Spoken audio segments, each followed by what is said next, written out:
It'll be one to go this time by.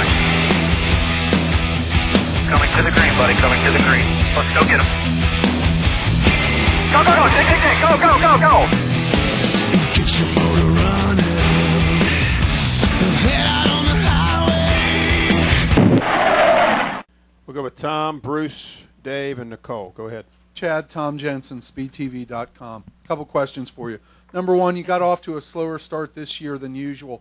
Was there a specific point when you realized the team was ready for a championship run again? And number two, you were a guy who early on wanted to lead every lap, wanted to win every race. As you've gotten used to this chase format, have you gotten more comfortable with the idea of the regular season being more of a test time to turn it on toward the end of the season? That makes sense? Yeah, I think I understand what you're saying. You know, as far as I forgot the first part of his question. I just lost it there. Was there a Oh yeah, Got me. yeah. When we showed up in Daytona, I knew that our team was capable of winning its third championship. You know, you can't predict it. You can't write the storyline. But I knew that our team was capable of doing that. Jimmie obviously didn't forget how to drive. We didn't forget how to work on the race cars or build the race cars. So I felt just going into Daytona that we were going to be capable of doing that.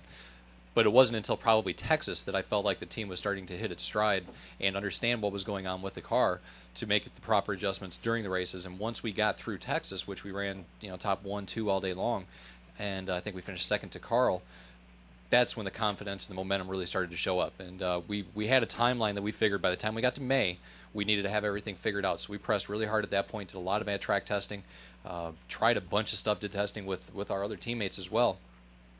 And when we got to Lowe's in May, we had a shot to win that race. And I think that at that point on, it was press on at that point.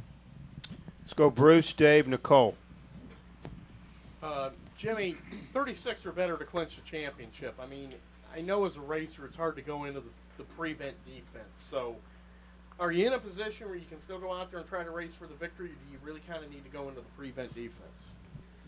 Well, I really think where we are in points is going to allow me to go to Homestead and take a little pressure off my brain this week, because last week I beat it senseless, and just go down and relax and get in the car and set it up. Just do what we know how to do. Go shoot for the pole on Friday with no pressure, and same thing in race practice. Just get the car driving good and comfortable and make sure it has speed in it. So I'm really excited about next week. And there's no need to do anything stupid by all stretch, by every way you look at it.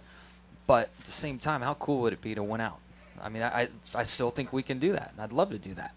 And that's what our goals are. I mean, if we get in the race and I've got to drive at 110% to go for the win, there's no need to. But if we can go out there and win the race like we did tonight, hell yeah, let's do it. Go to Dave Coleman and then Nicole, and we'll go upstairs to Mike Embry. Go ahead. Dave Coleman, Milwaukee Journal-Sentinel. Guys, Kurt Busch was in here a little bit ago, said of what happened, what he saw today, something pretty special. He called it a privilege to run second to you guys today. How do you feel about both what he said and about those kind of compliments? Any of you? All of you? Yeah, he stopped in victory lane too, and that was very nice of him to come over and say that and to say those nice things about our team. And one thing that it showed up in 06 when we won the championship, when we came to the track in Daytona, to walk through the garage area and to see crew guys that you recognize but you don't know, or drivers, crew chiefs that you may know, whatever it was, people would congratulate you and say good job. And at the end of the day, I think that's what makes all three of us in this race team click, is to have that respect from the people in the garage area, the guys that we race against. And it means a lot to hear Kurt say that. And we feel we've been able to do some special stuff here in these last few years, and it catches our attention to be in this situation as well. And we're glad to be here and love the sport, and it's just been cool. So I appreciate those kind of words that he mentioned. What's that? You want to argue? You don't want to argue with him? I'll argue with you. No. Oh. You agree? This is pretty special. This is pretty special what you guys are doing. You agree? Yeah, definitely. I think it is. I probably think it's more special than anyone else out there. Maybe not these three guys or us three together, but it's neat to see other people that recognize it as well.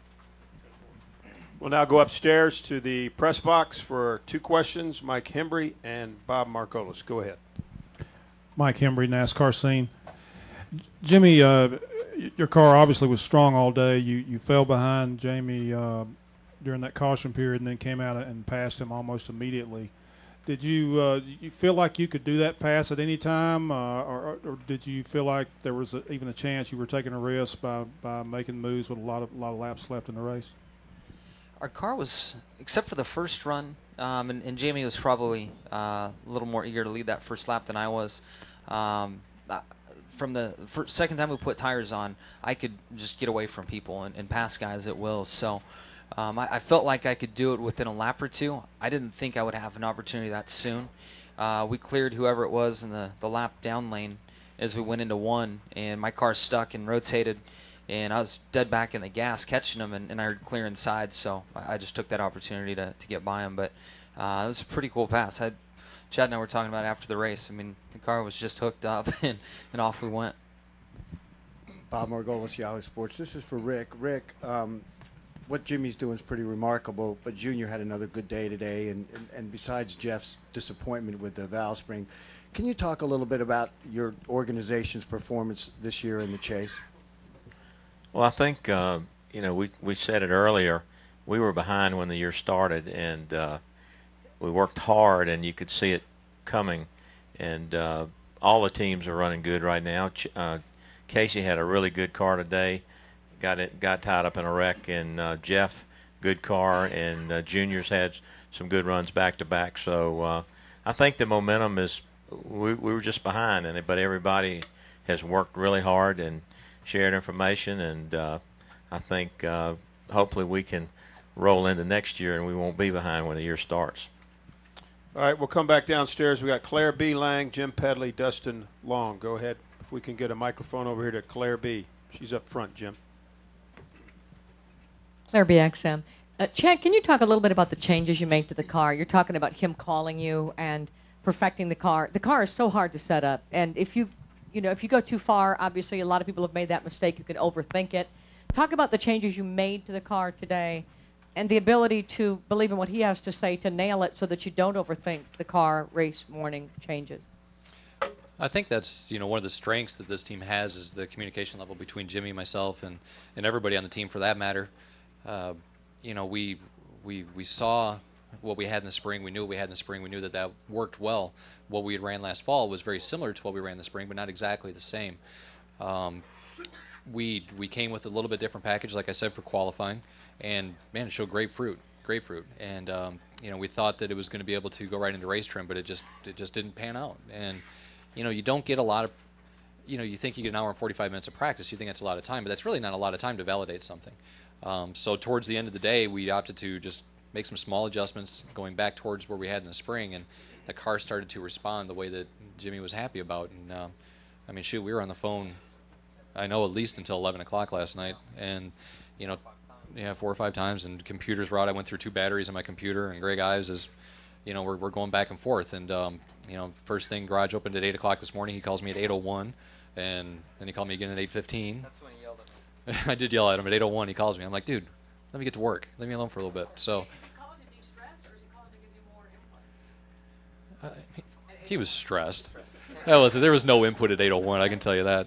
I told him to go back to sleep. I said, you're bothering me. But but we changed a lot. We changed upper control arms. We changed 3 springs, 4 shocks, sway bar, everything, and it worked.